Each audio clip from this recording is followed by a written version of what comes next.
লোকসভা ভোটে রাজ্যের বিজেপিকে জেতাতে তিনি প্রাণপাত করেছেন। কি না করেছেন তিনি! বিজেপি দুই প্রার্থীর জয়ের জন্য গোটা রাজ্য চষে বেরিয়েছেন। অন্য রাজ্যের নেতামন্ত্রীরা যখন হেলিকপ্টারে উড়ে গেছেন, তখন তিনি অতি সাধারণ মানুষের মতো ট্রেনে গাড়িতে ঘুরেছেন। এভাবেই দলীয় প্রার্থীদের জন্য প্রচার করেছেন, মানুষের দুয়ারে পৌঁছে গেছেন, সাধারণ মানুষের সঙ্গে কথা বলেছেন, সুখ দুঃখর ভাগিদার হয়েছেন। তিনি মুখ্যমন্ত্রী প্রফেসর ডাক্তার মানিক সাহা। কখনো রাজ্যের পশ্চিমে তো কখনো পূর্বে, বলতে পারেন এভাবেই ৮,০০০ কিলোমিটার চষে বেরিয়েছেন দিন রাত এক করে। লোকসভায় রাজ্যের দুটি আসনে বিজেপি প্রার্থীর জয় তুলে নিয়ে নরেন্দ্র মোদীকে উপহার দেওয়াই লক্ষ্য। স্বভাবতই এটাই ডাক্তার মানিক সাহার পাখির চোখ ছিল। ১৬ই মার্চ থেকে দলীয় প্রার্থীদের সমর্থনে নির্বাচনী প্রচার শুরু করেছেন। এক মাস ধরে ৩০টিরও বেশি সমাবেশ, ১৮টি রোড শো করেছেন। শুধু কি রাজ্যের প্রচার? না, রাজ্যের সীমানা পেরিয়ে পৌঁছে গেছেন পার্শ্ববর্তী রাজ্য পশ্চিমবঙ্গের বালুরঘাটেও। সেখানে পশ্চিমবঙ্গের রাজ্য বিজেপির সভাপতি প্রার্থী সুকান্ত মজুমদারের সমর্থনে জনসভা করেছেন। অক্লান্ত এক কর্মী হিসেবেই দলীয় কর্মীদের সঙ্গে মিলিত হয়েছেন।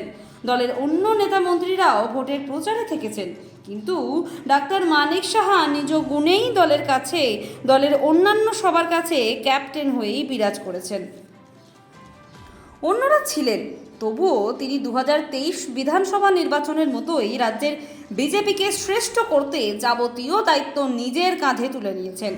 দলের বাকিরা সদা হাস্যময় এই মানিক সাহার নিঃশব্দ অধিনায়কত্ব গর্বের সঙ্গে স্বীকৃতি দিয়েছেন। বুঝতে বাকি থাকে না কেন তিনি আমজনতার মনের মানুষ। ইংরেজিতে একটা কথা আছে, ডাউন টু আর্থ, যার অর্থ মাটির মানুষ। মানুষ একজন মানুষকে ভোট দিয়ে জিতিয়ে নেতা বানান। এই সত্যিটা নেতা মন্ত্রী হয়ে অনেকেই ভুলে যান, কিন্তু মানিক সাহা এখানেই ব্যতিক্রমী। আর এই কারণেই তিনি দেশের ১০ সেরা মুখ্যমন্ত্রীদের মধ্যে পঞ্চমতম।